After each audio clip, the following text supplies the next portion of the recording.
Yeah, David Dread of Steel Pulse, and I'm saying hail to Lion Voice because it's time that the lion have its voice, have its own story. Says I'm stepping out here. Hear me now. Yeah, the lion's voice. Raw. The truth is, I deliberately reach out to this place to try because while everybody I run down certain things and want to be in America, whatever. I want to be big in Africa, Rasta. That is what I want. I've always wanted that. I want to be there. I want to, when the scrolls are written, the music are passed down through there, whatever. That's how it maybe because of just my background and the whole vibe. But to me, the greatest compliment that could be paid to me is just to know that on the continent, I'm a major figure in terms of people looking up to the music and want to see me because I want to go there, It's nice when people look out for you,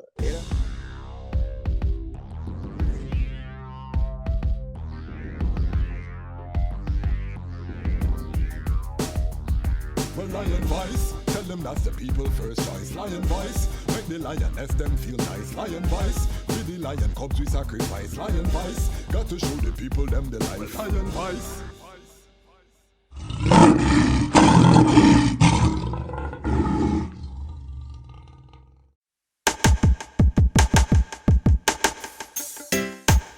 Well, great is the Almighty, and greatly to be praised in the city of Haile, Selassie I, the mountain of His holiness. Yeah, from Cape to Cairo, from Timbuktu to the Nile, the whole entire continent. Beautiful for situation, the joy of the whole earth is Mount Zion, from Accra to Addis Ababa. Yes, it's a beautiful continent, better control, Mama Africa. Very beautiful. From Cape to Cairo, from Timbuktu to the Nile, I smile for Mama Africa. I hear you call Mama Africa. Been so long since I see Mama. Father of Africa set the law. The lion come and dismantle Babylon flaw. We gonna use solar energy, use sanitation to build the ecology. We utilizing green technology. We hailing Haile Selassie first without apology. And then we build the youth them economy. Greetings in that divine name of His Imperial Majesty, Emperor Haile Selassie I. Glory and honor in the name of his chosen queen, Empress Waziri Menen. My name is Kwasi Bansu, aka Dejazmatch Kwasi, aka Ras Kwasi, aka the Reading Ras, aka the Panafrican Happy Man. I'm an entertainment attorney, I'm an author, I'm an artist, I'm an actionist, and right now I'm the host of the Lion's Voice. Welcome to the Lion Voice Network, and welcome to our newest show on the Lion's Voice Network, which is Lion Talk Live. We were supposed to do this interview live, but technical difficulties, the brethren tried coming, enough things never worked. The Most High wanted it to happen now. So we are here now, and we're going to dive deep into the topic. This is Rastafari to Rastafari, so we're not off the water down nothing. We're gonna go straight into the reasoning, into the roots of the thing, because we want to move this conversation forward. So it gives me great pleasure to introduce my guest. You can already see him there already, live on direct, award-winning artist, songwriter. Who am I talking about? None other than the great Duane Stephenson. Bless up, my brother. How is everything? That's the love, brother. But I can't complain now. With life, the rest can fix along the way, you know what I mean? Yes, I. And I first just want to start by just giving thanks for the eye taking the time. I know the eye is very busy, and in particular, this period of your life, you're dealing with a lot of things, travel, enough things happening. So the fact that you took your time and did this interview, even on the night you were trying to come in, to I, it speaks to the integrity that the I moved through. The I word sound is the I bond, and that is rare in this time. If you deal with the artists, because I deal with them, and I just want big up the heights for that before we even start no reasoning. No thanks, my brother. You know what I mean? And that is how it should be. Yes, particularly with I and I. So I want to start off by just introduce yourself, where you're from, how you grew up, and your introduction to the music. Well, the name is Duane Stephenson. I'd say reggae artist, reggae songwriter. I mean, I could say songwriter, but most of what I do is straight roots, So reggae songwriter, yes, I grew up in Augustown, Eastern St. Andrew. I mean, all I know growing up was that, In terms of how I grew up, like regular, back in the days, them place used to be like rural, it's when the gunshot them start fire, all of a sudden Augustown become urban. Them do them thing already, the system. Yes. But when I was growing up there, it was basically a working class community for the most part. Still is, it's just a few people that really throw off the thing through the vibe with, politics and gangs, guns and, drugs. Yes. But when I was a youth growing up there, that wasn't so prevalent. So you find we still grow under the system where the community grow the child and them kind of vibe, you know what I mean? In terms of introduction to the music, my uncle, Michael Rutherford, used to tour with Rhythm Kings Band and also Greg Rise Academy, you know what I mean? I started out in the Sonny Brad shop, and so music was always around, and occasionally used to tag along to these rehearsals, and that's how I got introduced to the music, But I really never took it seriously until when I was about 16. I joined the Catalytic Players, which is a young people performing arts group, mainly theater oriented. But you learn a lot of the basics inside there, and you learn many facets of the entertainment industry, and also you get an opportunity to really present your skills and, better yourself while you're there, and that's what I did. I started out on a semi-professional vibe with some group of brethren on the beach inside the car, and we call ourselves Twices, you know what I mean? Twices lasted for about 8 years, we did a few recordings and everything, but mainly we were grounded here in Jamaica. Did a few moves, but I would say, I never really got much international exposure until after leaving the group. I left the group in about 2006, and by 08, the end of the beginning of 08, sorry, I embarked on a solo career with the help of Mr. Dean Fraser with the album Duane Stephenson from Augustown, which was, for me, was an identity, you know what I mean? A place to start, somewhere that people can say, this is what I'm about, where I come from, and this is my story. You know what I mean? From there, it's basically history, the album did very well with songs like Get Up Here and Cottage in the Girl, which was a redone of a great classic done by originally Tyrone Cale, and of course, Augustown, the track itself. Yeah, man, big sound. Thanks, so in terms of Augustown, I met one of my seminal moments in Ras Tafari happened in Augustown, where I actually met an elder named Bongo Watto, Ras Bonaji. Yeah. Was I familiar with that, ancient?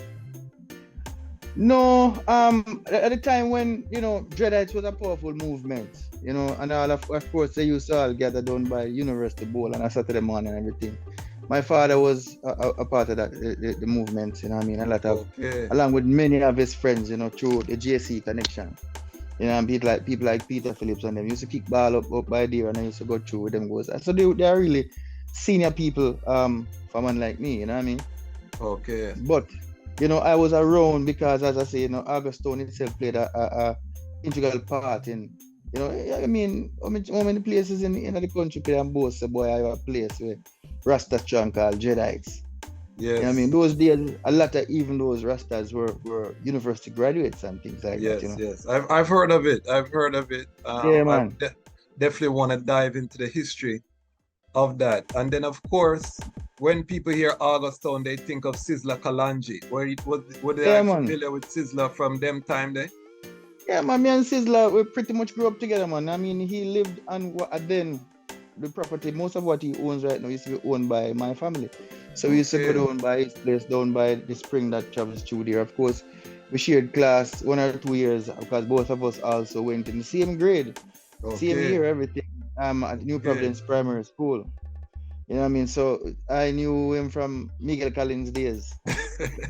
I mean, Yeah, man, give thanks, give thanks. I always tell people, um, that 96 to 2000 Sizzler was instrumental in my uprising in yeah, man, Rastafari. most definitely, man. Listen, Augustine was once a pilgrimage when he just started out, and much strength to him for those things, you know what I mean? Of course, a little bit of that changed because of, maybe focus or whatever, but we don't need Yes, to yes. go there to know. But initially, it was like that. I remember when, Naya keep down Augustine. The closest parking was Mona. People had to start running shuttles. All of Augustine was parked out, was far up to University of West Indies. Wow. Um, Gate, yes, man. Serious thing, man. Serious I would have business. Not to loved to, mention yeah, man. It was powerful. You know what I mean? and also another history about myself. I was actually born at the University of West Indies, so you know what I mean. Ah, yeah, The, right. the, We were the there. University Hospital there is my birthplace. So, but I wanna go into. Do I have a very soulful voice? Do I have any formal training, voice training, or is that just something natural gift? No, I mean, I put a lot of work in it. But in terms of formal training, what I learned to do while I was in the club was to listen, because then you become a part of the choir and you get to learn that 90% of music is listening. People don't understand that. People think that you can just come and do whatever you want and your vocals will just, magically work with you. It may work like that for a very few that is born with perfect pitch. But I wasn't one of those lucky people. So of course work had to be put in. But to say that I actually had like vocal training, that wasn't the case. I just once I learned to listen through quietly, learn harmonies and everything, and to hold your own in the place, I started to experiment with sounds and stuff like that. You know what I mean? And because I wanted to be a roots man, from ever since. So I think that's why, everything that I did was kind of geared into, producing that sound, that energy to grab and to convey the messages that I think I wanted to, put forward through my music. So, in terms of, do you sing any other genres of music, R&B, soul, or is it strictly Listen, reggae? growing up, well, right now is mainly reggae and roots, but I mean, growing up, we did everything. When I was in the group, I mean, I started out in the theater. Theater is basically show tunes. Yes. You know what I mean? Midnight, not a sound from the pavement. Okay. Kind of sound, Okay. Yeah, so we have a look like that, and of course, we did a lot of gospel while we were there, because this is Caribbean and gospel people. It go. Yeah, man. Yeah, man. So through the years, I dabbled in different things. While I was in the group, a lot of what we were performing was like cabaret kind of vibe, and it was mainly like, pop songs. I mean, it was my most enjoyable moments, but it was me alone in the group, so of course you have to give a little, you know what I mean? So, but I think that made me rounded. So yes. Once it came to when the opportunity came, so I could move forward on my own. I think I had a lot in the bag, so to speak, to pull from. Okay. So in terms of their journey into Rastafari now, what was their journey into Rastafari like? Well, the truth is, it's always been around, It's always been around me. My grandfather, had locks at one point in his life, and then, when he got a little bit older, for whatever reason, he had some problems and he had to cut his ear. But then my father used to be around him all the while. It was a part of that whole thing, because, as I say, Jedites was a lot of the pull from Jedites was JC people. And of course, he was a JC old boy, so of course he was amongst them, along with a couple of his brothers. So it's always around me. If you're in Augustine back in those days, you find that a lot of the elders who, were always willing to teach and stuff like that. And there was always a powerful Rasta presence in Augustine, I think. And I came up through that. And of course, even my entrance to music, because for me, luckily, I was always moving with Dean Fraser. And around Dean Fraser was always root people. People like Mr. Brownie. We call him High Priest. You want to meet him, you know exactly why. What I mean? Glenn Brownie. So we're always around that kind of energy through Dean and the kind of musicians that that he surrounded himself with, and the kind of people, because Dean is a man who at one point as a youth, he was playing for Bob, then extensively he played for Peter, and of course he even produced songs with people like Dennis Brown and all of the greats, Gregory Isaac extensively, what I mean? Yes, man, and through that medium I got to work with a lot of those guys before the passing as much as I was, young and coming. Wow. Very powerful. One thing I've learned doing this program is that when people say Rastafari, they have different relationship with the emperor. What is your insight or how do you relate to Emperor Haile Selassie within the eye chart? Teachings. While people are distracted with doings and all sort of stuff like that, I go with the teachings. You see, if it's right, it's right, and if it's right, it's righteous. That is. You understand what I say? So I've always indulged in the teachings of Rastafari, and I think there is where the real power lies. So we can talk about all the semantics and all kind of things like that, but when it comes down to the teachings of Rastafari and the movement, and to find that is one man that preach empowerment of the black race, acceptance of the black race, righteousness, spirituality among the black race, knowledge, strengthen your foundation with knowledge. You understand what I say? Learn to stand strong, stand powerful, stand confident. All of these teachings came through Rastafari. Definitely. And when was your first time become aware that there was this emperor in Ethiopia sitting on the throne and that people cited him? The truth is I can't even pinpoint that day, my brother, because it was always around, as I tell you. It was always around. As I say, I as a man grew up on Bryce Road. Bryce Road is literally right across the road from University of the West Indies. And as I tell you, every Saturday morning, when you go up by Saturday afternoon, but Sunday morning. So Saturday evenings, because them only harder on a Saturday for the most part, every Monday they are being come through. But once evening come, they were kicking ball, and a Sunday morning again, they were up here for an extended period of time. And of course, as all Augustine youth from every corners of Augustine used together up at University of the West Indies. So once you are there, it is around. You understand what I say? These are the guys that we used to, of course, broke up the little squabbles that, the boys with energy will have. Yes. And then once that starts, them man step in and say, no, man, I know we say the things and whatever, Rastafari, I love and really. So it was always around. Always around. It was a hard transition. And as I said, coming right up to when I link up with Dean Fraser and them, man, the presence was always there. Always there. Are there any particular speeches that you love from the emperor, or any particular sounds or moments within the liberty that stand out to the eye as Rastafari? Sorry. No problem. For me, I just take a little from a lot of the speeches that he has given. The one in United Nations. Well, no United Nations, but yeah, that was a very powerful speech. Yeah, man. I really can relate to that. Yeah, man. And the fact that him call out all of them nation leaders to the point where you see the shame on some of them face. Because luckily we have little proof to older days recording. You know what I mean?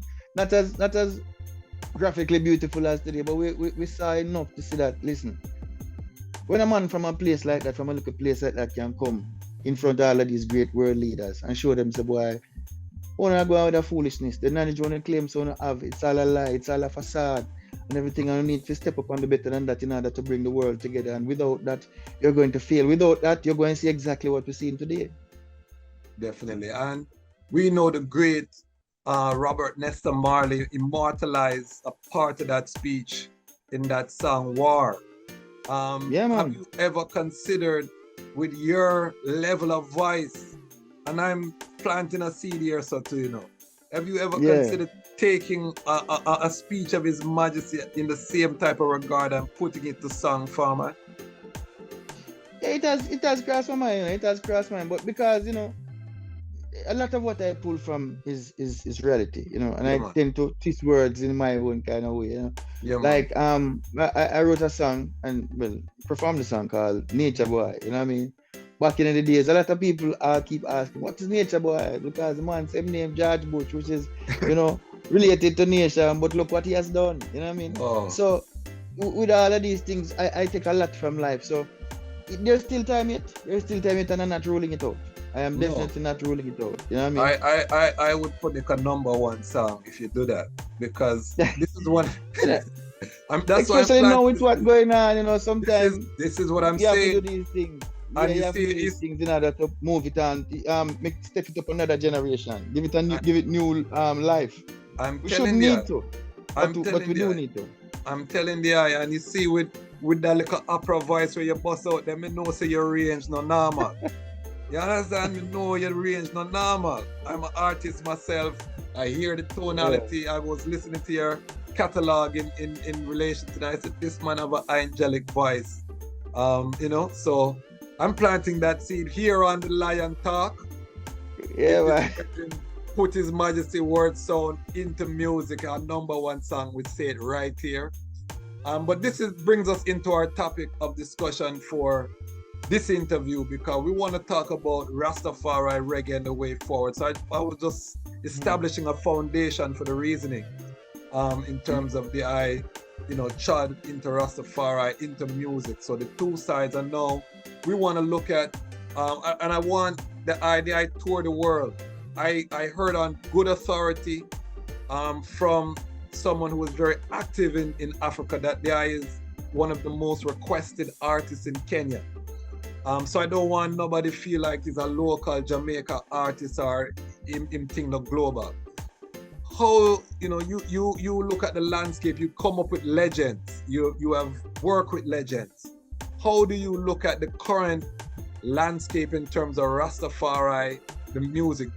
What grade would you give it in terms of A, B, C, in terms of, you know, pass or fail, in terms of, you know, how do you think the movement is utilizing the music? How do you think the impact is in Jamaica globally? I just want to kind of get a overview from the eye in terms of Rastafari reggae at this moment. Well, I guess you'd have to probably break it up in zones, so to speak. I think it's the best thing. We'll start with here, the obvious place. You know, for here, I would say right now, we are at sea. We are at sea. It is very unfortunate that we are at sea, but we are. It's not like the music is not being made and everything, but the emphasis on good, wholesome music, it doesn't exist here at this point in time. Wow. I mean, every now and then we have good spurts of music, like, you know, when Chronic came through and it was just a great thing, and every now and then, you know, whether it be Protege or whoever comes through with a great song and it just cannot be denied. And even so, you know, them play it, and then the minute them get a chance, them shut it down, never to come back again. Wow. You know what I mean? Yeah, and when you look, we understand where this is coming from, though, because, you know, you speak to that guy and say, listen, I feel like, you know, the missing link is a lot of time the disc jocks, you know, and everything, and they like to blame them for the disparity in terms of what is going on the radio and, you know, the space and everything. And then when you talk to a disc jock after year, a man pull you one side and say, boy, the way I'm going to tell you something. The real tight thing is, you know, it's all about money, you know, brother, and sponsorship, you know. You understand what I say? And certain things just now give the sponsorship because them think that, you know, reggae is a more adult, more responsible kind of thing, and a lot of the businesses that have the most money to spend in advertising are trying to appeal to the younger kids. Okay. Understand? So, in a certain businesses, you can't play certain things, it can't be certain tempo, it can't be this, it have to keep on a bounce, and, you know, them like to say, yeah man, it have to have a vibe, and a vibe, and a vibe, and a vibe, but what exactly is this vibe? What exactly is this vibe, and where will this vibe carry you? Where is it carrying us? Exactly, you understand what I say? So even if you look around at, there's like a few, I mean, after all these years and after everything that Tony Rebel has done, Every year, Tony will have to be jumping hurdles to get enough sponsors to put on a show like Rebel Salute. Why? Why? Why you don't have a show like White River Reggae Bash anymore? Exactly. And I have to big up You know Tony what I mean? Rebel. I have to big up Tony Rebel because he's a man that come on the panel for Jamaica Music Conference. He's a man that come with Jaria Dudar Youth Summit. Anytime you call on them Monday for your strength, Yeah, man. But you he's see, him there. understand, say, you know, we can't really give up on this thing. So you find that a lot of time the truth is the energy to continue in roots music is when you leave Jamaica and you go to other places and you see the appreciation, the admiration, and just the sheer respect they have for the body of work and what the words are truly about. And the fact that the struggle is parallel to what they faced then are still facing today. And the fact that some people just want better for their country. Yes. No, we want what America wants, which is nobody knows because America don't really know them want neither. Yeah, that's what I say. Because I can't do America wants is destruction. We see exactly what's going on right there, right now. Yeah, man, it's rough. It's rough. I'm in America. I'm in the capital, Washington, D.C. right now. I can tell you I say it rough right now. Yeah, in man. America. Yeah, man. I can imagine, you know. Yeah, man. For real. And we know we fight not flesh and blood, spiritual wickedness in high and low places.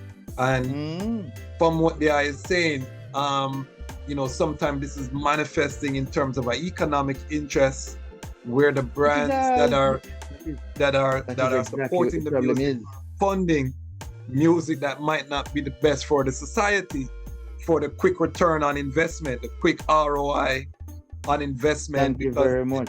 The youth them gravitate to these harmful because thank you very much. The harmful things that they're selling, to them, all it is a profit margin. Understand? And the kind of music we sing is too empowering. And sometimes it will get in the way of your profit margins. You understand? Because we now got to talk about certain things, the youth them for do and the girl them for do this and that. And the idea say, I mean, a lot of times, you know, a man say, boy, refer to a girl as a girl and them feel like, oh, you don't know that's the culture. Whose culture? Whose culture? This is a degenerative culture, you know what I mean? And it's not everything that people do is really our culture. And remember, we have vestiges of slavery in our culture that have to be eradicated. So it's not everything. Yeah, that's what I mean.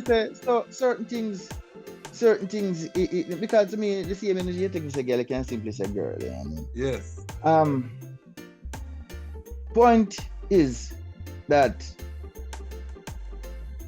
most of the people, as I say, have the most money to sell, trying to consume the younger kids' time.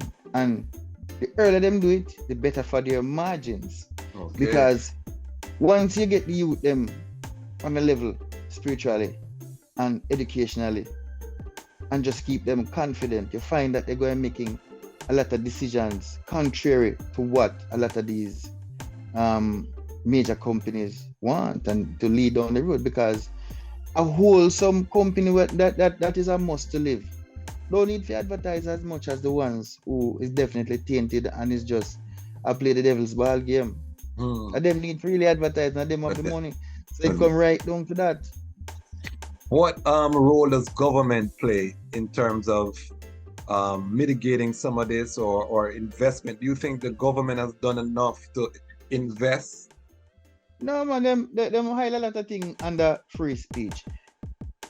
A lot of things is hidden under free speech. Because whenever, like people, you know, like for instance, the gentleman who runs the company that monitors certain things on the radio, he's been having hell to do with. You understand me? A lot of times, you know, the minute he point certain things out and get, you know, serious about it and everything, the first thing you hear is, you know, about free speech and free speech and free speech. But speech not free, my brother. Because, you know, if speech is free, you can say, hey, boy, dead if you're dead, you know. Yeah, 10 hours if you just kill that boy there and then next thing you end up dead. How free is that? And free for who? Free for who? Responsible speech would make more sense.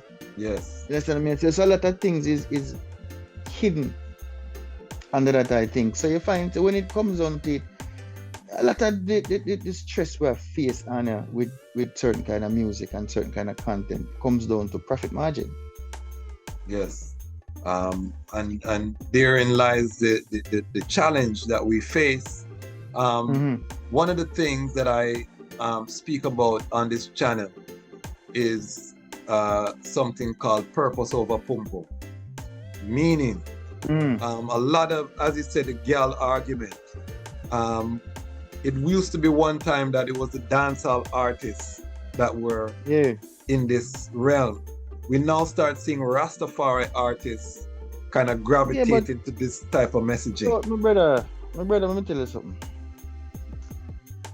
So nowadays, me find say when me tell a man say, yeah, you know, a man say, so that dread, and me say, yeah, man, dreadlocks and whatever, and a man start to, boy, you can't call things dread and this and that and re. You know about the next man, but remember back in the days on Augustone, when I have this virgin, his real name was Carl.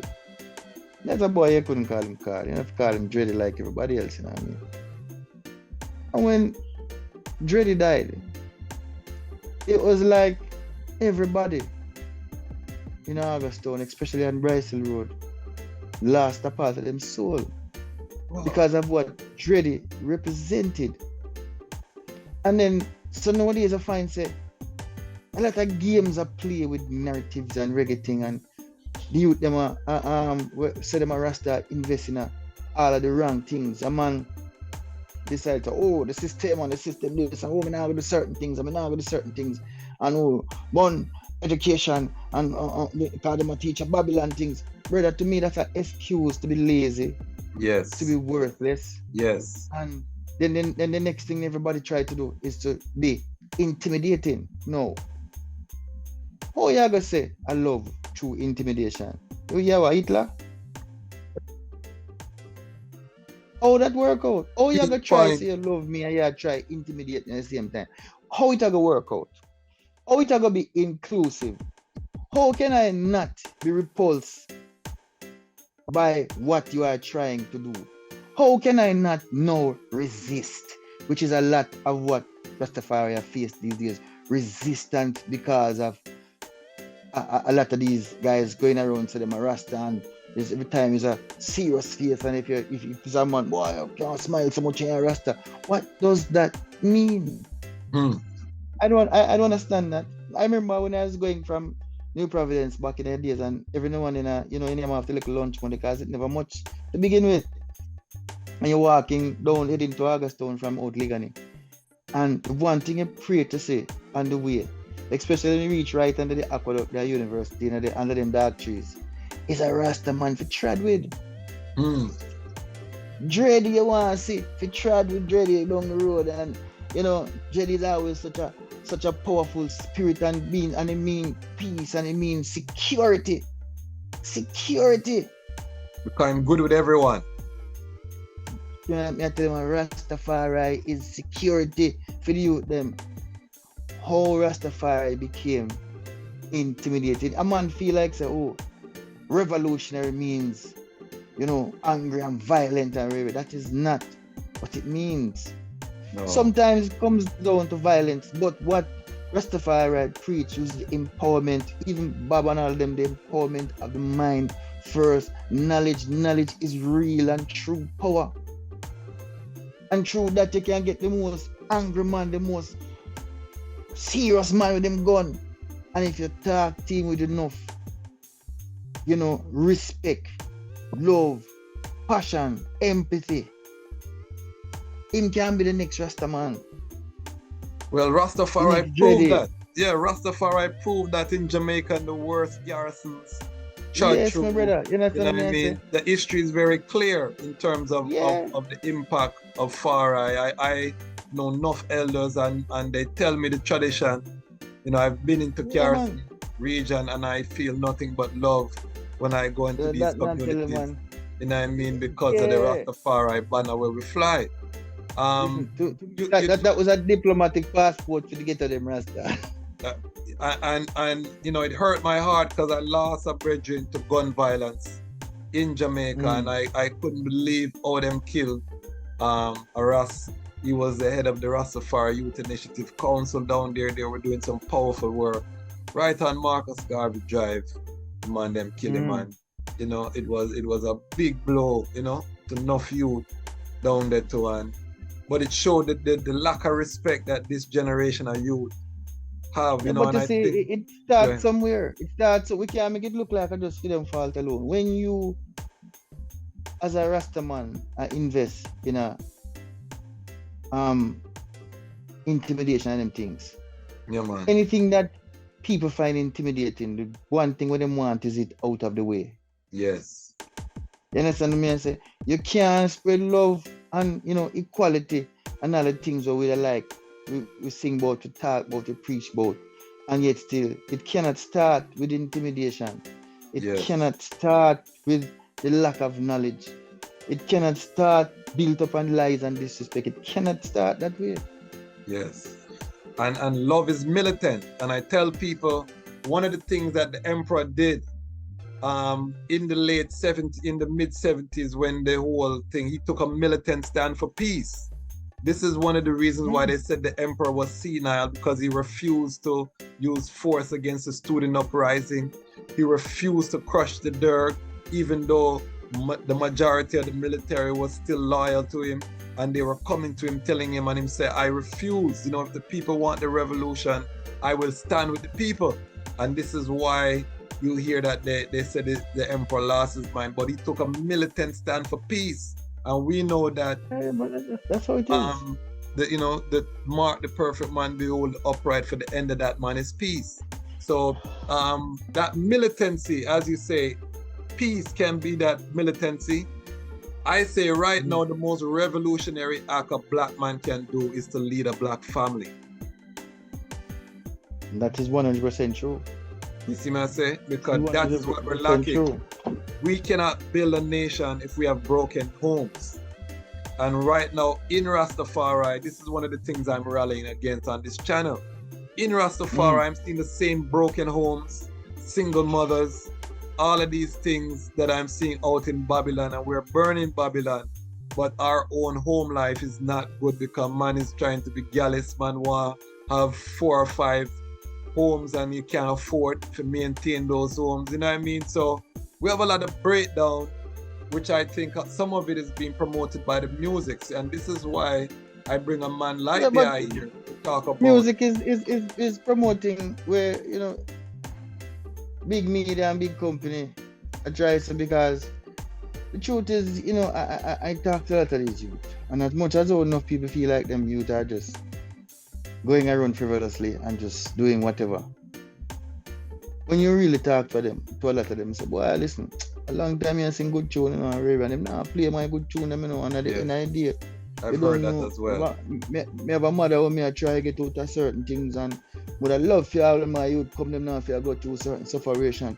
When you hear stories like that, like that, you can't help but to at least try to understand where a lot of them are coming from.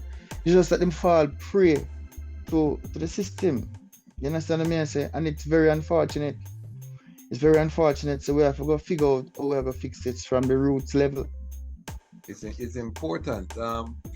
In terms of the overall reggae music industry, we're going through, I would say, a low period in terms of the economics of the movement. I represent some, or I used to represent promoter. I work with within the industry. I know promoters, reason with them. And right now for Caribbean promoters, particularly in America, is not a good time for reggae music. No. Very low the cost, versus the pulling power of the artists is not adding up for most promoters. We have a situation in America where we have Live Nation and Ticketmaster as kind of the running a monopoly on most of the venues. And so it's only certain artists that are, up to that scale that can even go through that pipeline. Well, you know, I can tell you, in America, I think we were basically cut off from mainstream media Okay. as reggae artists. We were cut off from mainstream. You find that a lot of the bands now, the major bands, the bigger bands that have real pulling power are American bands. Yes. What do they sing about? You know, having a holly jolly time. Yes. That's Yes. what I say. What them I do? You know, them wear the colors, but what them I do for the most part, now nothing to do with Rastafari. A few of them, of course, No. you know, will sing about, you know, flying the peace banner. Yes. But you know, at what cost? It's very safe music. It's very safe. Yeah, It's not man. stepping on no Thank you toes. very much. You know what I Yeah, mean? Very palatable. exactly.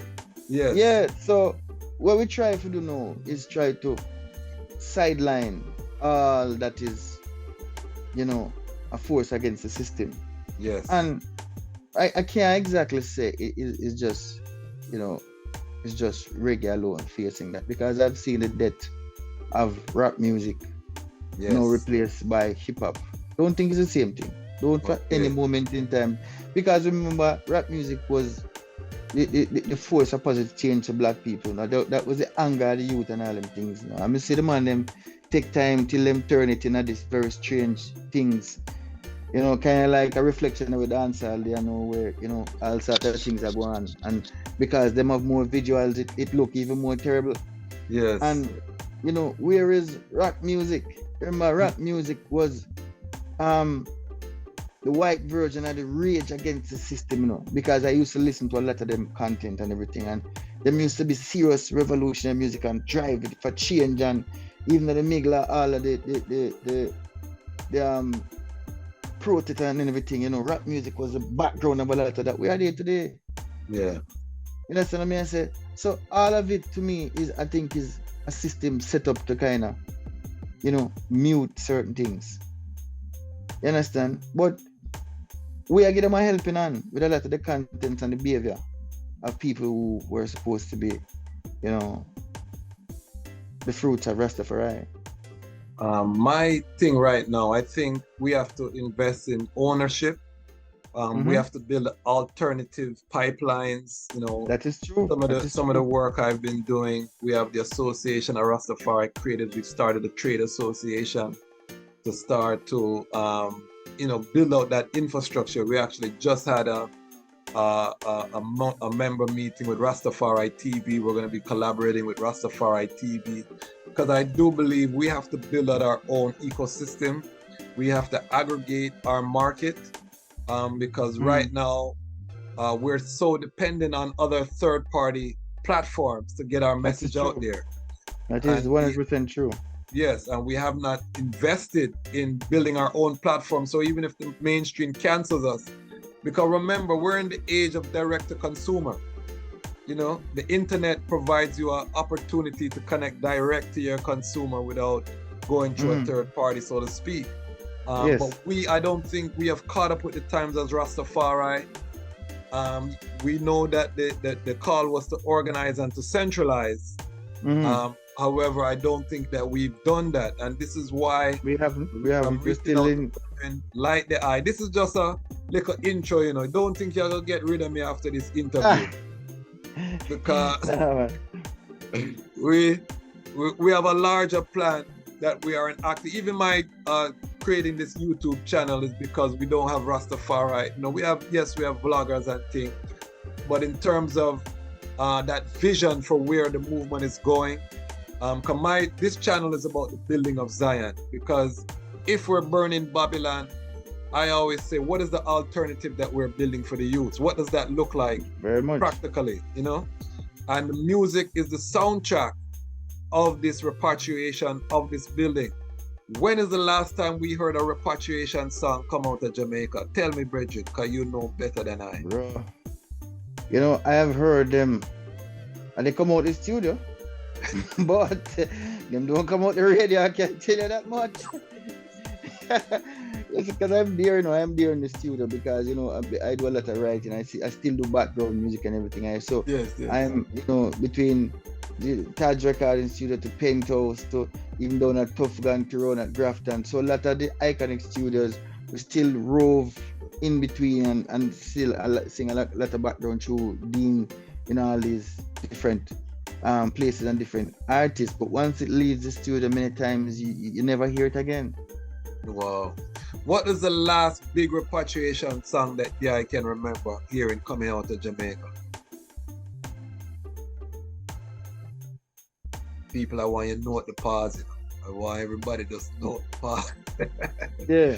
You see? And this is an island with hundreds of Rastafari artists, you know? This is a Rastafari brethren who is in the know. It's not like me when they're Washington DC up north and kind of disconnected. What is the last big repatriation song? All right, dash that way. What is the last big song there is heard glorifying the emperor? Once again, almost every day at least one come out the studio. I can be testament to that. Give thanks. A lot of times if you don't go on a stage or you're listening to a radio station in maybe Europe, you know, no Africa, places like even the Philippines and everything are emerging markets for roots music and these things, and those are the places you have to really go to even hear certain kind of things. I mean, you know, South America majorly. I mean, like right now the biggest reggae festival in the world is down in Brazil. It's bigger than Rotterdam, the one in Brazil.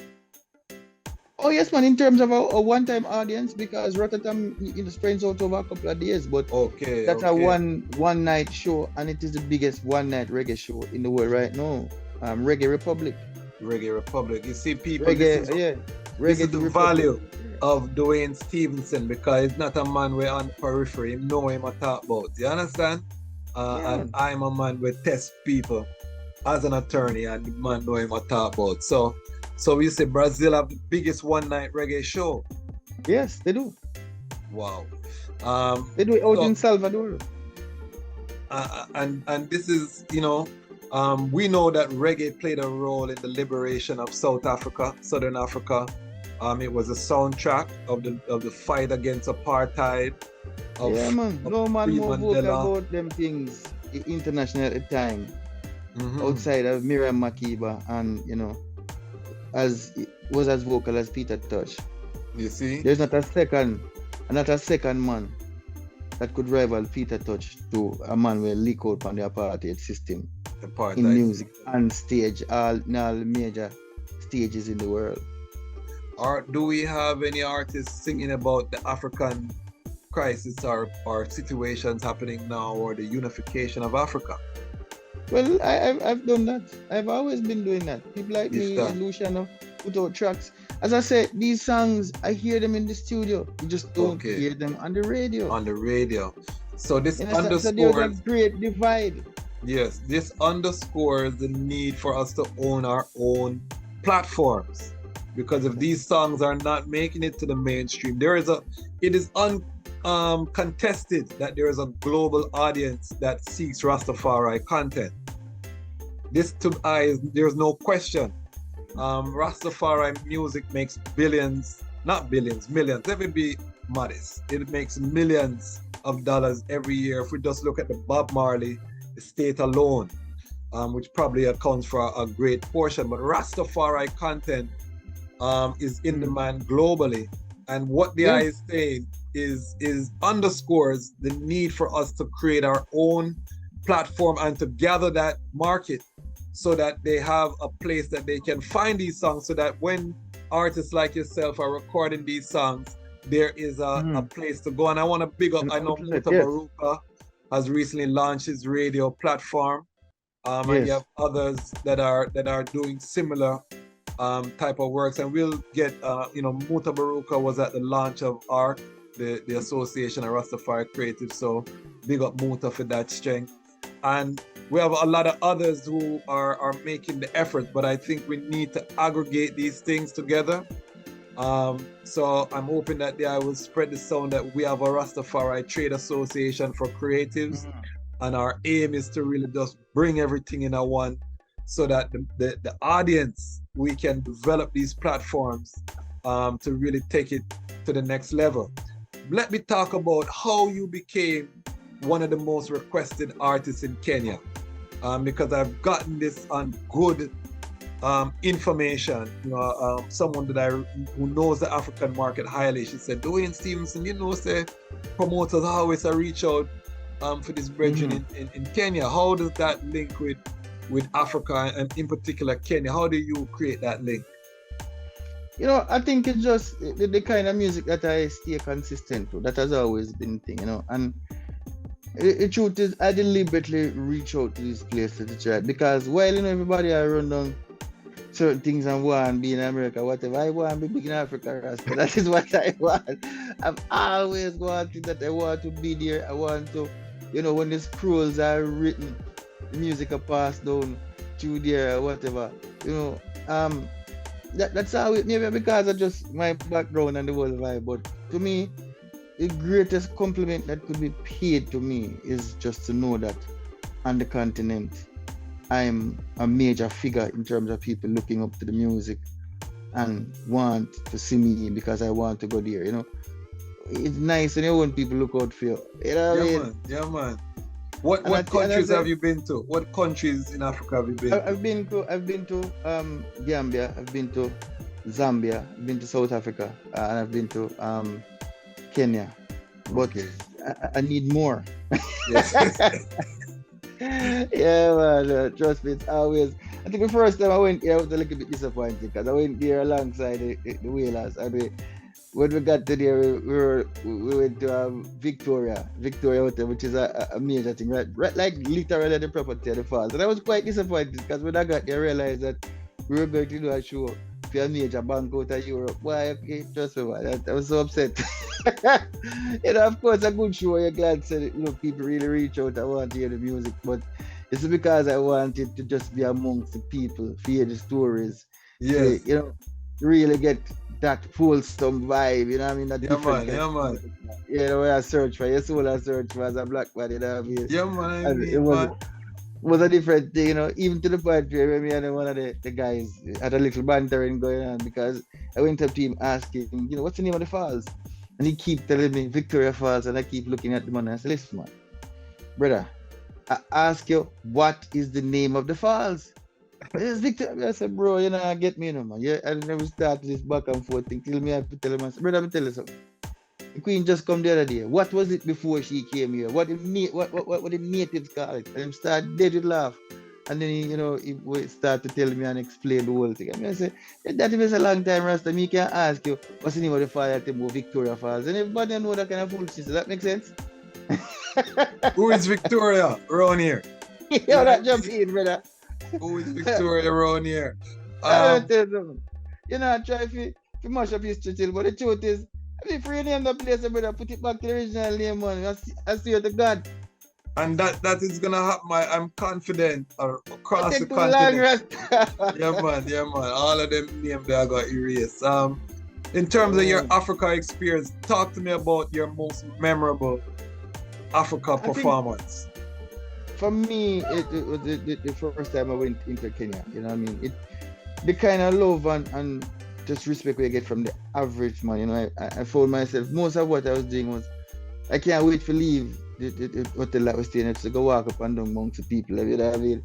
It was just such a welcome change, to see, people still live roots. And, I went down, I ended up going to one of the major, the ghettos with like, 700,000 people living in a Kibera. Yes, I went there. I went to a studio there because initially I went to, they have an office that they set up, that's supposed to be a transformational office and everything. I went and we're talking to the guys and I said, hey, let's walk to the community. And of course, the news people and the people were begging me, no, Mr. Stephenson, no, I said, but I understand, He said, the man might invite me in the community and we have said no one of them was supposed to, so we too good for trod the road with the man. And I said, no, man. And the man literally try to hug me up to get me to stay and I have to take time and pull the man out of the way. I said, brother, just calm yourself, man. The man look like him never going there before in his life. And him is from there. Yes. You know what I mean? And it was such a powerful vibe and such an energy that, of course they captured some footage of it and everything. And at no point I never felt unsafe. I never felt like I didn't belong there, shouldn't be there and things like. I never felt that, you know. We went through, we walked through there for about an hour, met the people, take some pictures, you know, I let them kind of vibe on. To the point where when I left there and we ended out decide, come my brother decide to boy I'm going to go on vacation and in Mombasa, which him have a little property there. Yeah, man. And by the time we got there, we go enjoy ourselves and the beach, me yes boy. A minister of government want to talk to you. So I say, Mr. Government want to talk to you. Him suing at the ghetto and decide say I say because apparently it was one of the younger ministers. He used to be the head of Google for Africa. Very innovative virgin though, you know. I kind of glad that I made the trip, even though they already canceled my hotel, rebooked me a flight. So it's not like we had a choice. But you know, when you talk to this virgin, you get the vision with the man have for Fame Africa. You realize, yeah, but this is where we need to go. It's a very innovative view because at the time they were building 28 recording studios to invest in a youth with talent. Okay. And to generate incomes and to help spread positive vibe throughout the country. And the major thing that youth want to get into down there is either rap music or reggae. Okay. Reggae being the number one. Wow. Yeah, man. And Powerful. the government is making 28 studios to facilitate this kind of development amongst the youth. Has that happened or that's a plan to happen? They started. Okay. I mean, about a year or so after that, they had invited me to come down there to open to the studios, but I wasn't able to make it. But I think Richie Spice and Etana was there to open to those studios. So things they put things in place and they're putting the money where the mouth is and their thoughts are. Give thanks. And then on that trip you're talking about, did you actually perform for an audience? I did, and it was amazing, man. One amazing night. It was myself and Davil. Okay. You know what I mean? It was definitely a magical night, so to speak, brother. You know what I mean? And the funny thing about it, in terms of the audience size, it was massive, considering that the night before our show they had Escape and two R&B group out of America, and not even for them crowd. I come nowhere near that. That's the way. We're the big artists on you, man. No, but I totally heard that there is a big, massive artist in Kenya. I'm getting this on good sources. I don't know a lot of artists closely, but I know a lot of movers and shakers in the business, and the I name come up in reference to Africa in particular. Say on the continent, the I is respected, and I think it's because your music has not deviated from that original message, you know? You know, a lot of people say that, you know, the message is what they need at this time, you know. And for me, it's very heartfelt that one can look at you and say, listen, your message is what I need, because millions of artists out there singing, brother. And for somebody look on you and say, listen, your message is what I need. You know, it really charges your battery and keep you excited about what you're doing and keep you motivated. It's a humbling thing, man. Give thanks. I really you know, you're a brethren after my own heart. I just actually bought land in Ghana. You did tell me about that. Yeah, of moving there. So I'm one of them Rastafari, like the I can't wait to go to Africa. When I'm in Africa, it's like pressure rise off. You just feel like you're home, you know? And the love of the people. And I'm telling all the brethren and sisters watching. I keep telling people, man, the first time I went there, sorry. Yeah, man, no problem. You know, I walk in and time one of the musicians in the band just got a blue book from America. I mean, you know, I was so proud, boy, I finally get this book, and it's the trouble to go through immigration, which I understand. You know, sometimes depending on where we go, just a lot of places that the band travel to, it made it a little bit easier. But then we got to Africa, and of course, you know, we're going through. It wasn't even Kenya. It was South Africa. It was our first stop. So flew down to South Africa. We're on our way to Zambia. So once we go through there, clear, you know, immigration and customs, and then, you know, basically just go back to the connection area. So I see them guys, run up to the thing and everybody feeling proud, and the man take the blue book and look at the blue book. And then the man just take the book and just seal it across the place. Whoop, one, they have to catch a book, man, because that's a fly. If you miss a ground that day, the man say, you go over there, you go over that side, and you pay 50 of your dollars, you go.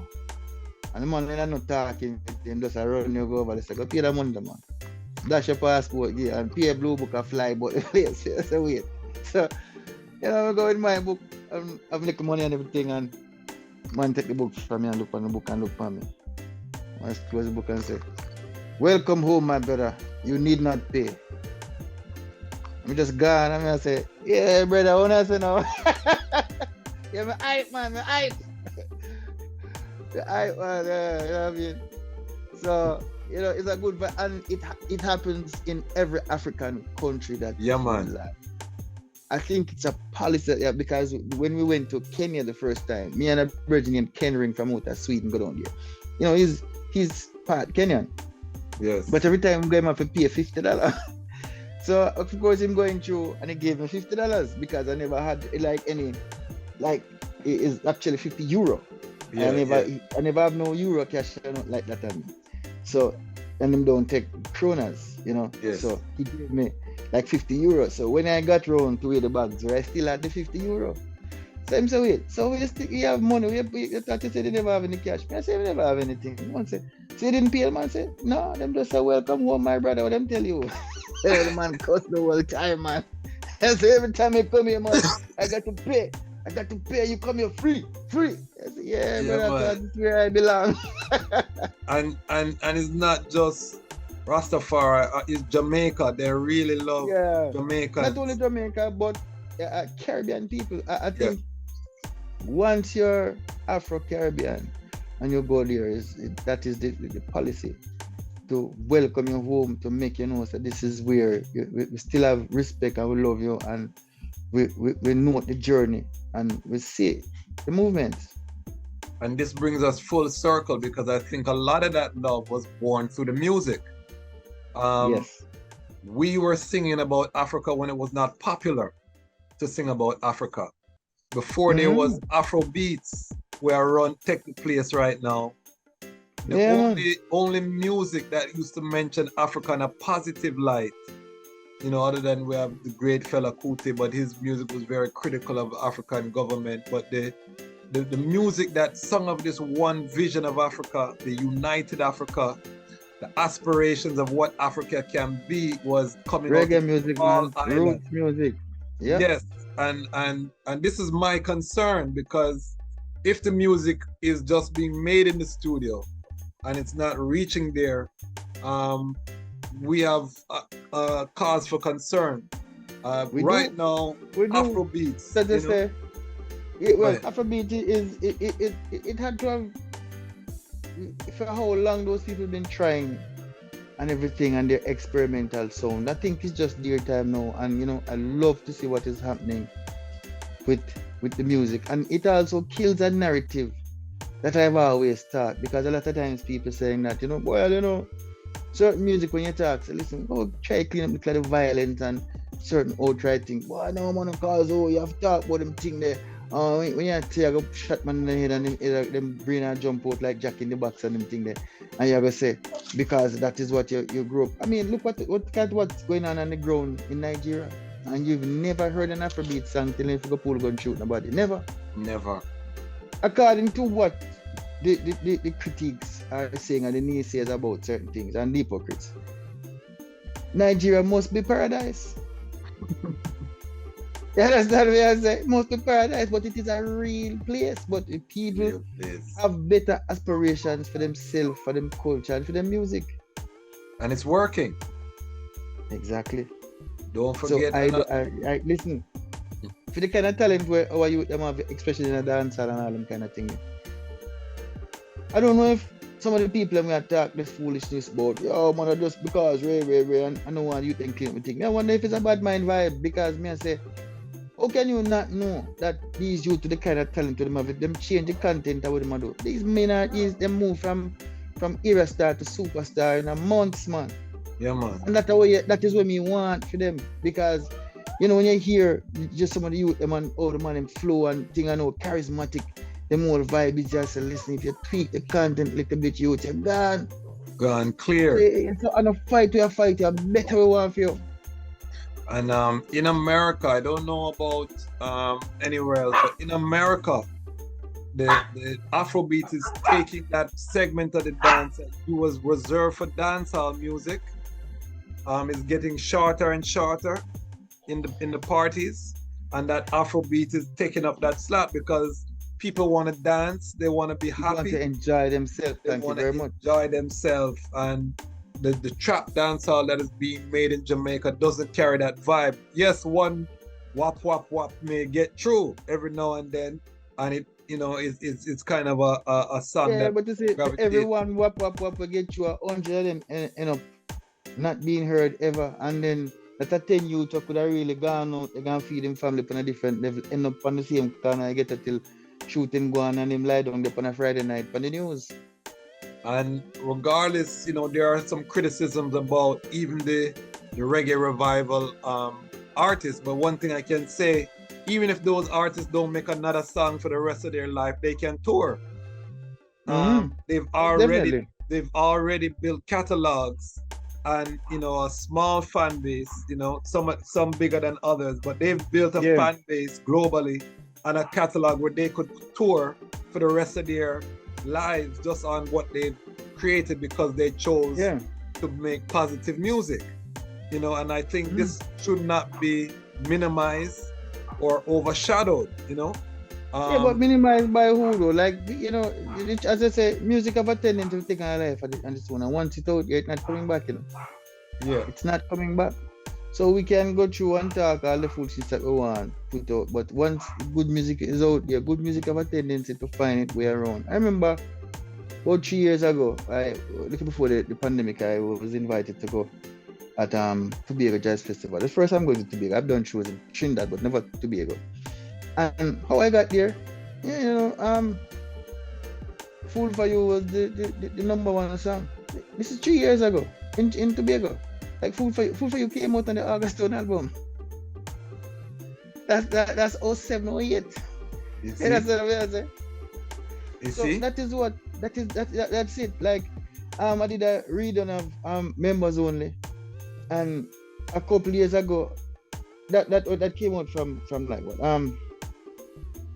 010, and about 5 years ago, or maybe 4, I ended up doing a tour of Nicaragua just before the last set of unrest. And like a tour of Nicaragua, I literally went to about 5 different venues, different parts of Nicaragua touring because that song hit. Like, wow, this is a solid maybe 8-9 years after the album came out. Wow. Timeless music. I mean, you have to take a chance on good music, take a chance on good content. You know what I mean? Because the truth is, family music is the best, because if 5 people in the house and all 5 can listen to your music, you don't know where it go and go. But if you go and sing song where the mother and the father alone can listen to it, and if the mother go to church, listen, the father alone might catch a vibe or fight for a while, and then every time the kids come off, change it. They want to get tired of it and just snap that the whole thing. And you're creating a divide in your own audience. Why do you think, even though our elders set the blueprint, Bob Marley, Peter Tosh, Bunny Wailer, Burning Spear, Culture, the blueprint is there. Why do you think ones have deviated from that blueprint when, it's a proven model? Hustling. The truth is, a lot of people at one point started going on the road with suits and calling it band because some artists want more and less for the band. And certain kind of music cannot be played with 3 or 4 people. So then they start to water down the music so they can tour it with the little that they need to tour it and whatever. And then start at the beginning and the end. When they got rid of the handsman for the Triton, you understand, we lost energy because you're thinking that what you do is made it a little bit more comfortable, easier, cheaper to tour or to travel. But what you did was you kill the spirit of the hands. You understand what I mean? So because we not account for that, we not account for the energies with these people and the music instrument themselves bringing up. You understand? We're not accounting for that. All we're thinking about is this dollar. And how much you can save, and then 2, promoters, and the promoters who know better and try to force it, then the other promoters, boy, you make things bad for you, Rastafari, you give them too much money, you bring too much man, and because if you do that, then you're going to make it hard for you, way. And a lot of them confirm, and then the destruction just went down the hill. Yes. And then when you leave with your little band, now you go a place like Brazil, and you see 10 man come on the stage and play. Your 4-man music can't compete with that. Your 4-man music, listen, the first time I go on there, I went to the Whalers. And while when the man, I see them Spanish man go on stage, I sing roots, reggae music. And when the man them roll out them band with them 3-4 hands man and them background singers and rare, and then it come like the whole world full of music, brother. Wow. And you're not to be a fanatic of music, you just get lost in the music. Yes. You understand? Versus when you go and you see 4 man on the stage and set them on the band and them roll off and everything, and you can't deviate, you can't put in the niceness in the music because everybody have to keep consistent to the root stuff because there's just no more facility to do anything. Because no you're great as a keyboard player. You can only do certain things and no more because it's too handy. Unless you can play the ear. Foxy talk, and these are key components that you're speaking about when it comes on to our music, because you're right, the music is a living entity, and having each instrument carry a vibration of a living eye. Yeah. You know what I mean? And when that man gone, his spirit is gone, his energy is gone. It's something that we have to really look into. So what I really want to know is, in terms of the way forward, let's talk about, because my channel, I don't want just be a lamentation channel. We want to talk about solutions. How can we start to right the ship then from where it is? Because I think you alluded earlier, it's off course. Yeah, you have to put the music back in the music. You have to figure out a way to work with a lot of these promoters to bring, if it's even at this point, we're starting over, we go as parties. For instance, 3 solid artists go with a full band complement of horns and everything, so everybody can make a full presentation. And that is how we're going to rebuild this fan base and really spread the music bigger. And once, you go there like that, then, everybody can make the next step. So the next time you're going, you can take your own band. So more spirits, more musicians, more families will be, eating from that. And we can go there and perform at the level that we need to. Because as I say, with less music, all you're going to get is less music. Less musicians, less music. Less music, less musician, less energy. You understand what I mean? I say less things for people to look at. People can't get lost. I don't envision anybody looking at a man sing with a 4-piece band and get lost in the music. I don't see it happening. I absolutely I don't see it happening. It's very hard to do. I mean, you can jump up and down, and that is why a lot of them revert to this thing where every song you start mix boom boom boom boom boom boom boom boom boom boom. How often you have to do that before the people realize I just idea in it? You're talking about when them go into the jump up section? Yeah, I mean 1 or 2 jump up section if you want to show is all well and good. Yes. But when you got me every song, because you try to hide the fact you don't have enough musicians to carry the music in the way that it was made in the studio. It's only a matter of time before you get called out. You call out in terms of a man come and say, oh, the show is the show. Yeah, the show is alright. This song. There's nothing to write home about.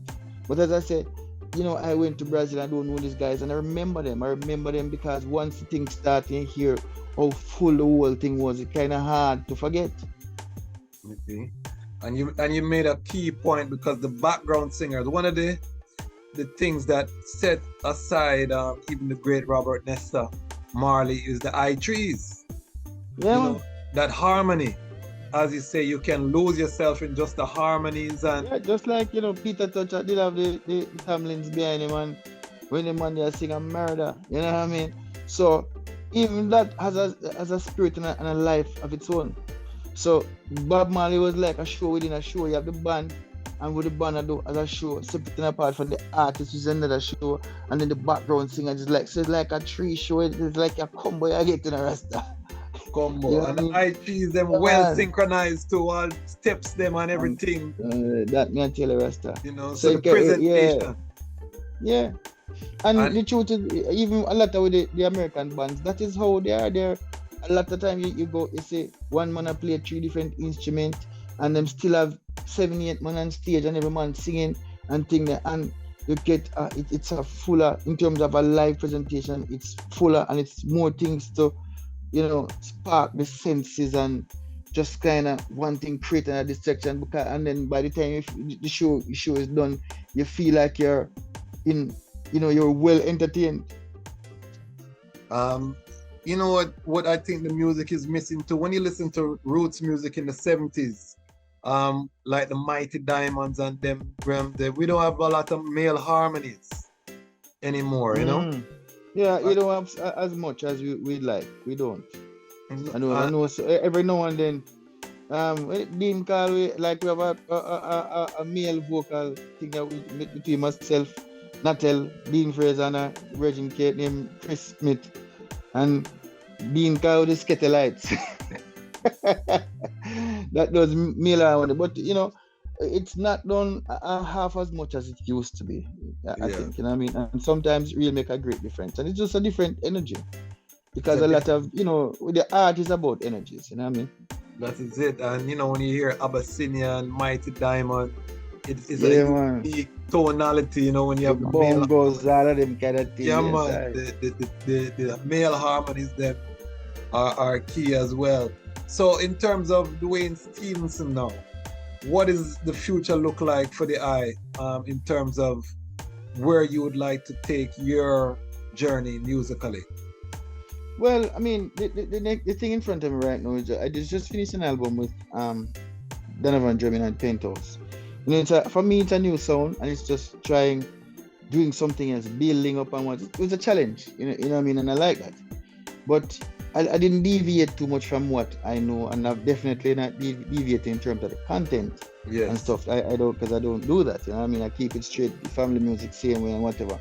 But that's something that, you know, I'm looking forward to, and you know, in short order it should be coming out. But for me, it's just still, you know, building on what I have, one brick at a time, you know, keeping the music steady, trying to do as much as I can in terms of, you know, to keep youths motivated and just show them a different way. You know what I mean? Because along the way, you have to stop to make, because to me, it's a very important thing. You know what I mean? While we were in the pandemic, I started giving out computers when I realized, you know, I say, there's a lot of youth being home, and at the time it was almost a catastrophe going on at the fact that we were so not ready as a country for the digital age, you know. So it's amazing to me when fast forward 3 years, I'm here and talk cool shit about digital currency and all them things. Digital currency, bro, Wi-Fi not even a certain place in Jamaica. Would that drop in? You know what I mean? It's serious. Yeah, so so talk to me about the sound of this new album. You people is this gonna be modern roots? What's the direction? What is the sound? What can the people expect? Man, you know, there's a roots component to it, but you know, there's also the kind of Penthouse kind of sound. I think I don't know exactly how to describe it, and that's what I mean. But it's definitely we stayed true to the music, man. We stayed true to the Jamaican sounds.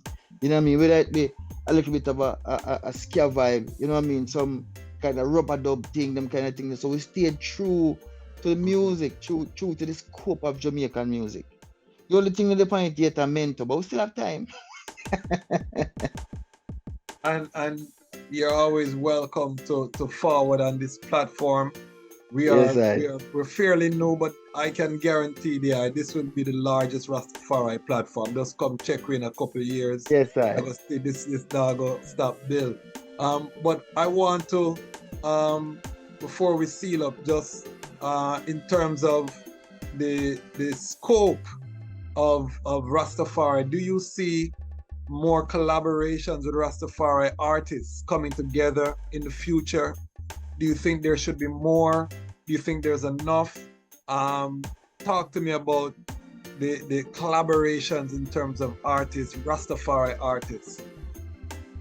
Yeah, listen, there's that's always going on right now. Nowadays, I'm kind of watching even what Damian, Marley, and Steve trying to do right now. Where I realize that they're putting on their own shows in America right now, more so, you understand, and inviting a lot more of the Rastafarians artists into the space and to put them out there to a bigger platform. I thought that this should have been something that should have been done years ago, but you know what?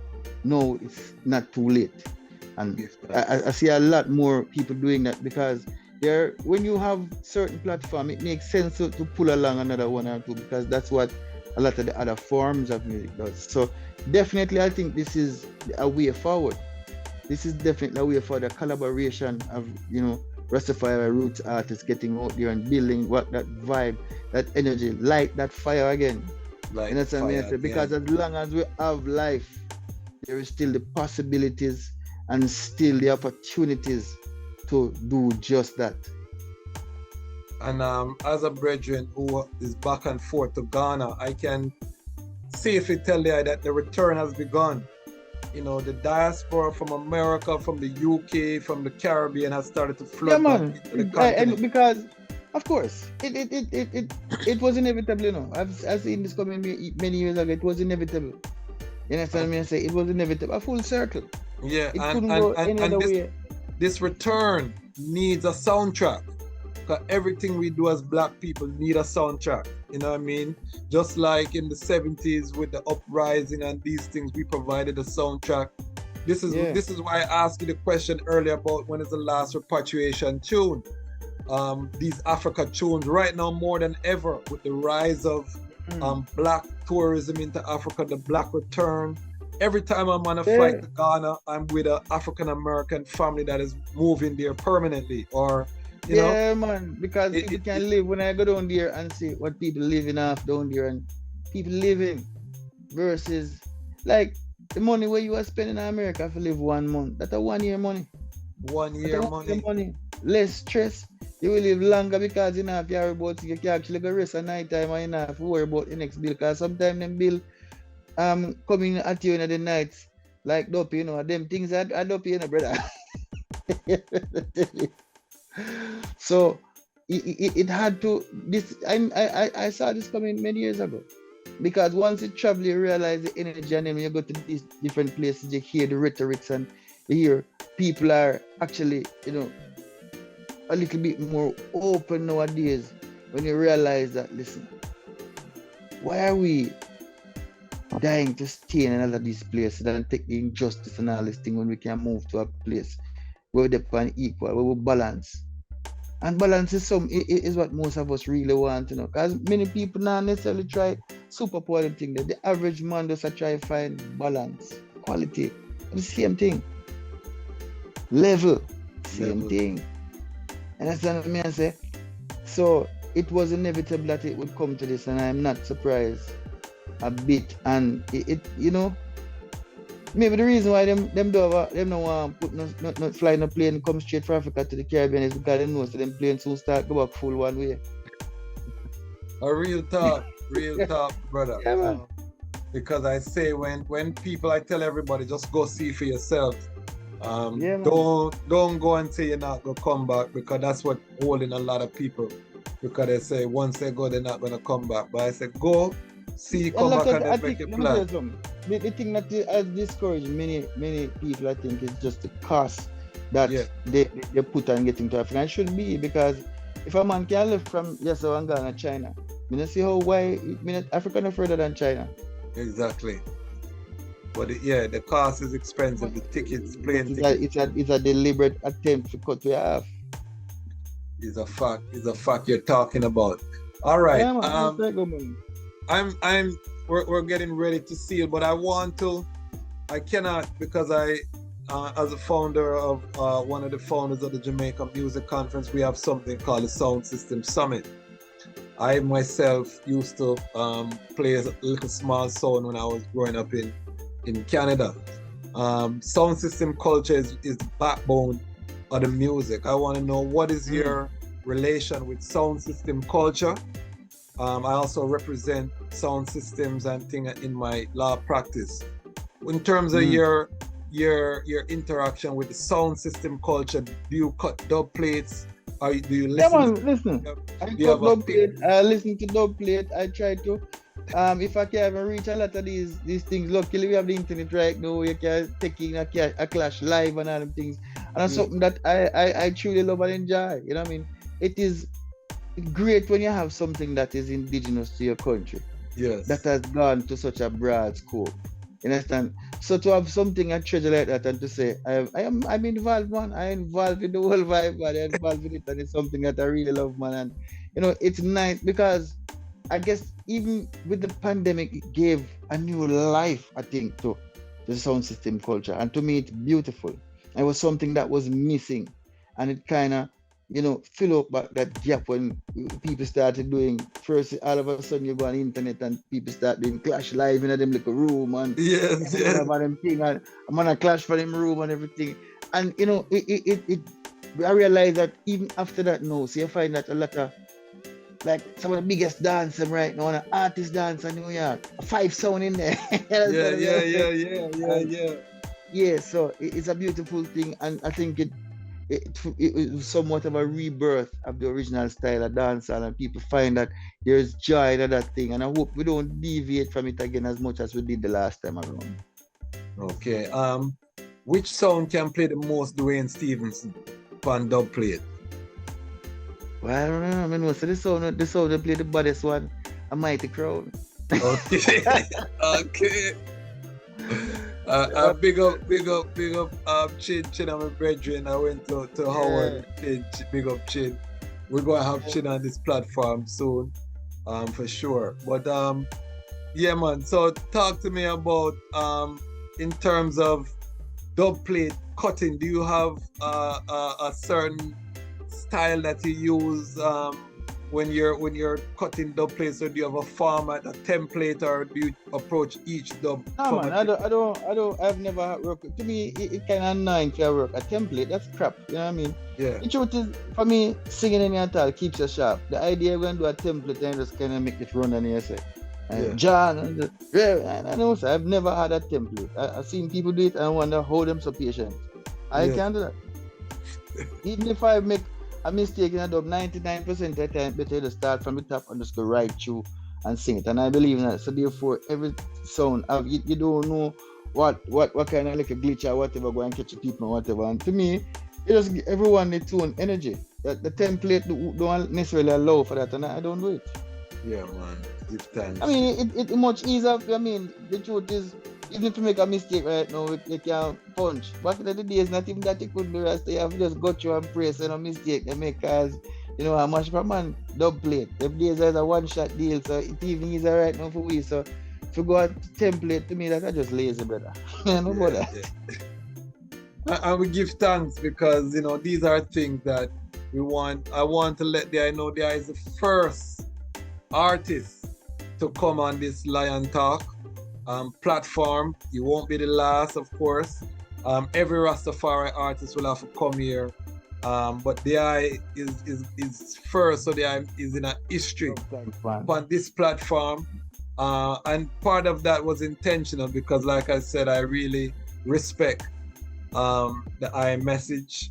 I respect that the eye is one of the artists that is focused on the continent, because that is where my passion and my heart lie, and I really respect what the eye is doing for the business, for the industry. I also want to big up the eye for coming on our platform on Twitter Spaces. We had a reasoning on the same Rastafari, Reggae and the Way Forward, and the eye answered the call and came, and it was actually from hearing the eye reasoning on that platform that said I have to reason with this brethren because him a talk sense, because sometimes you can't get an artist and him sing good song, but the reasoning not too solid, So me really give thanks that I can hear someone who knows what they're talking about, and I could hear from a musical perspective that they are really on top of the industry. And just to be clear, to recap, you're saying the way forward is really package deals where one band can back multiple artists and they can Yes. put on They a can carry presentation. Yes, with a proper band, full complement, you know. Full And I think complement, that, horn yeah, section, everything. yeah, because right now we have to, sometimes it don't make sense to try fix a house if it not have good foundation. You have to just lick it down and start right over. I And advocate this is for that. one way to start right over. And even back in the days, a lot of the shows, the major reggae shows was that format. Yeah. One great band says, so you have Light Park, Really People and them, and then you have a bunch of artists that go around with that band, and them have a full complement and a great show for everyone, the audience and also for the artists. I agree with you 100%. I think we have to start from the ground. And I think that as we do this now, we have to either by streaming, we have to have something where we're building a Rastafari own platform. So as we're taking the music back out to the world, we're building an email list where we have our own emails that we can market direct to our audience. We are also aggregating the market, so the merchandising, all of that is coordinated so people can shop, buy the artist merchandise, and all of the other ways to monetize. I think we have to, if we're singing about burning Babylon, we have to practice what we preach. We have to build our alternative system. That doesn't mean we can't collaborate on the mainstream. Of course, you can. You understand me? I say? And, you know the truth is, the world needs inclusiveness right now. Yeah, but man. Where it's good, but it's nice when instead of always staying and bridging your house, to build your own. You build your own. Blessed is the child. Everyone, you understand? And no care your bridging live good one night time, I go wine in house by himself. Yes, I. That is natural. That is natural. Yeah, man. That is natural. And as Rastafari, we can feel like that Babylon is obligated to carry our message to the people. Thank you very much. That is not a sound thinking strategy. And His Majesty in Ethiopia made sure he built Ethiopia independent. When we go Africa right now, I'm flying Ethiopia Airline with the lion on the side. Because His Majesty said, you know what, me now go deal with Delta and these things, and I'm gonna train my own pilots, my own engineers. I was flying from Addis Ababa to Ghana one time and the engine blew out on the plane. We had to make an emergency landing in Nigeria, in Lagos at the airport. And we were there, they put us up in a hotel overnight. And when we look, is the engineer them come from Ethiopia. Ethiopia Airlines sent back to Ethiopia. Another plane brought the engineers and they fixed the plane right there in Nigeria, Ethiopians. So they didn't have to outsource to America or England or thing to fix them plane and get them plane. And His Majesty set up, you know, all of the training colleges and things. Still have a nice setup like that in Jamaica. I remember when we had the safest pilots in the world. I remember here in Jamaica. We had the best safety record in the world, the best pilot. You can't sleep and you not even know so the man pick off Ireland. And we ruined it with corruption. So it's good to see that Ethiopia Airline after all these years is still flying, and to me getting stronger and stronger as we go along, because you know, while I don't go a lot on their routes very often, but I see the development, and anytime they have a lot of the latest planes and all them things. Yeah, man, Dreamliner, Jet, all them something there. Yeah, man, it's awesome to me to see. And I was just talking to a brethren and we are commenting when you come off of the airplane, and sometimes you have to go on the tarmac to get to your plane, and when you just see the whole line of planes down the tarmac and all of them have the lion on the side, as a Rastafari brethren, it just fills you with pride. And then you look around the airport and you see the city of Addis Ababa rise up and it look modern and pretty, and you know, say, you know, the holy mountains, it really touch your heart, because the highest of himself shall establish I and I. And that is His Imperial Majesty. So we really give thanks.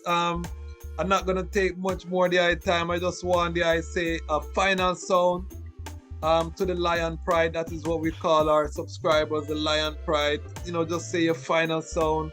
Let the people know where they can find the eye, how they can connect with the eye, how they can support the eye, because we're asking all the Lion Pride stream the music of this brethren. We're asking the Lion Pride to download, buy we cannot talk about we don't have good music and we don't support the artists them where we are holding fast. We want these brethren to be multi-millionaire so that they can support the next section of artists. So just please give us your final sound and let the people know how they can connect with the eye.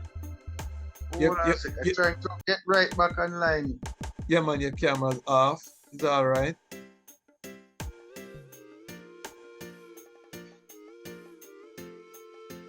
There you go. Yes, sir. All right. So yeah, man, just give the people your final sound and how they can reach there and how they can buy the music, support the music, etc. Well, in terms of how to support the music, you can always go to DuaneStephenSonReggae.com, Duane Stephenson Reggae, Facebook, Duane Stephenson Reggae, and Instagram. Or for all the albums, you can go to VP Records and just put in Duane Stephenson, all the major platforms. Same thing, you know what I mean? In terms of a word to the massive, firstly, I would love to say a heartfelt enough thanks for, always supporting my music, but by extension, roots music, you know what I mean? Without your support, it wouldn't be possible. We'd still be singing to ourselves in our bathrooms and entertaining ourselves. So, we're grateful to let me know in our house, in a car, you know what I mean? In our own personal space. So, enough thanks for that, you know what I mean? And for you, some out there, keep yourself motivated and remember, it sounds corny, but education is the greatest empowerment that you can have for yourself. And remember, a wise man will make wise decisions. Understand? So, keep focused and keep tuning. Rastafari love. Haile Selassie the first. Give thanks, my brother, and again, just give thanks for really coming forward to the platform.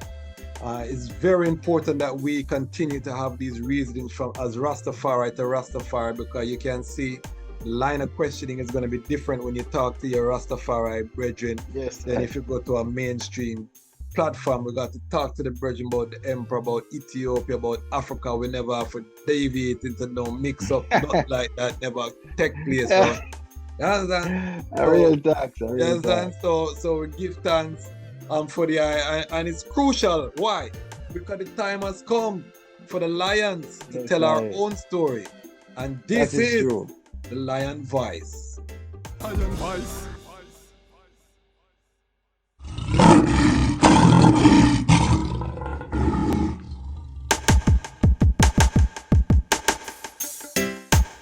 Well, great is the Almighty, and greatly to be praised in the city of Haile Selassie I, the mountain of His holiness. Yeah, from Cape to Cairo, from Timbuktu to the Nile, the whole entire continent. Beautiful for situation, the joy of the whole earth is Mount Zion, from Accra to Addis Ababa. Yes, it's beautiful continent, better control, Mama Africa.